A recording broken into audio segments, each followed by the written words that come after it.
We are making a great progress towards asymmetric encryption and cryptography. We have already discussed about what is cryptography and what is symmetric encryption. Now let us move on to the next part of cryptography, which is asymmetric encryption. As the name suggests, it's not symmetric, which means there are two keys which are used to encrypt and decrypt the message. So one key is used to lock your house and different key is used to unlock your house. So these two keys in asymmetric encryption are known as public key and private key, which means that you can lock with public key and you can unlock with private key. So they are, a pair. Or you can unlock with private key and lock with public key. So the first option here is you have to encrypt with the public key. So if there is any document you want to send over, you have to encrypt with public key and then you can decrypt with private key. Or you can encrypt with the private key and then decrypt with the public key. So now, which one is more secure over here? And it's like if Alice wants to send something, both the keys should be of Alice. You can't encrypt with public key of Bob and then decrypt with private key of Alice. That doesn't work. The algorithm is not designed in that way.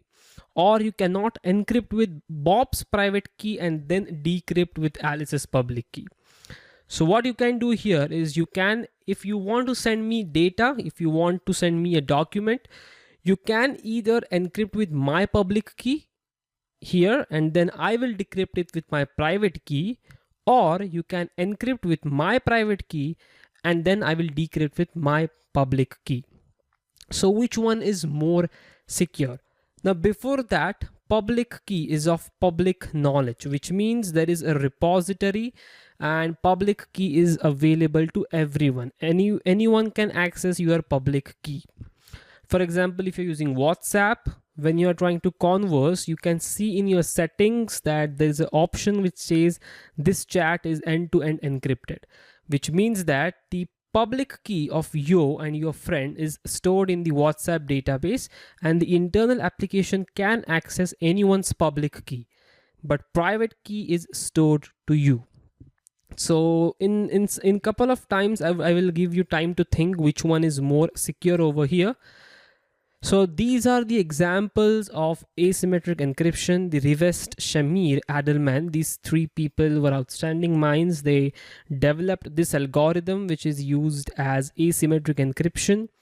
Then, as I explained in the last lecture, the Diffie-Hellman key exchange.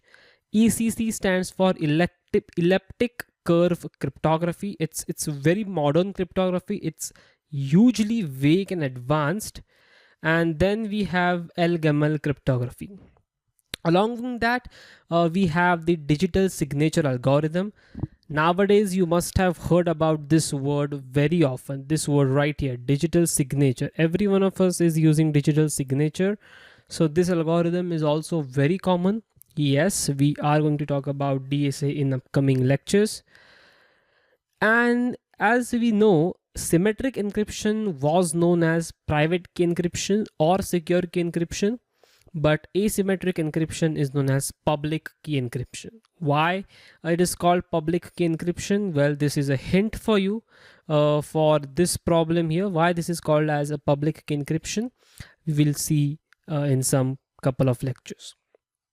The drawback is that since there is involvement of two different keys and different prime numbers and generators, asymmetric encryption takes more time than symmetric encryption. Obviously, if you have two different keys to unlock and lock the same thing, it will take time, right? But if you have one key, you can do it very quickly. So asymmetric encryption takes a lot of time as compared to symmetric encryption. So these are the examples of asymmetric encryption. RSA, it has a key generation algorithm and it has a signature generation and then verification algorithm. In the same way, Diffie-Hellman is this formula. So this formula is very important. N is equal to G raised to K mod P. What are the elements? What is N? What is G? What is K? What is P? we will be exploring when we have a different lecture on the Diffie-Hellman key exchange algorithm. For time being, what you need to remember is there are two different keys. Just let me erase. I'll just mark some important points. All right. So what you have to remember is you have to take care that there are two different keys, public key and private key. Decide which one is more beneficial. You have to remember RSA, Diffie-Hellman, DSA, and the drawback. It is very important. So these 5 to 6 points are very important if you want to crack any question when it comes to asymmetric encryption. In the next lecture, we will be talking about working of asymmetric encryption. All right, I will see you in the next lecture.